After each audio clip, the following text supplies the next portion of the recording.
तर उमेदवारी मिळवून देण्यात देवेंद्र फडणवीसांचा मोठा वाटा आहे। राज्यसभेची उमेदवारी मिळाल्यानंतर रामदास आठवलेंची प्रतिक्रिया समोर आली। भाजपकडून तिसऱ्यांदा संधी मिळाल्याचं आठवलेंनी म्हटलंय। मिळालेल्या संधीचं सोनं करणार असं सुद्धा रामदास आठवलेंनी म्हटलेलं आहे। तर यावेळी रामदास आठवलेंनी कवितेतून विरोधकांनी काँग्रेसला चिमटे काढले।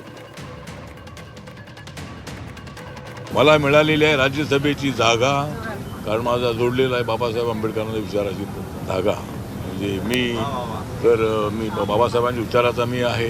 कुठेही गेलो तरी निळा झेंडा माझ्या हातामध्ये आहे आणि माझा पक्ष एनडीए सोबत आहे। माझा पक्ष बीजेपी सोबत आहे, पण मग एनडीए म्हणून ते त्या ठिकाणी आहे आणि नरेंद्र मोदींच्या विकासाचा अजेंडा डोळ्यासमोर ठेवून मी त्या ठिकाणी काम करत आहे आणि म्हणून मला या ठिकाणी संधी तिसऱ्यांदा मिळालेली आहे आणि मला मिळालेल्या संधीचं मी सोनं करेन असा मला पूर्णपणे विश्वास आहे आणि मला राज्यसभा मिळवून देण्यामध्ये देवेंद्रजीचा फार मोठा वाटा आहे। म्हणजे मी तर अनेक वेळेला काढलेला आहे काँग्रेसवाल्यांचा काटा, त्यामुळं मला राज्यसभा ते देण्यामध्ये आहे देवेंद्रजींचा वाटा। म्हणजे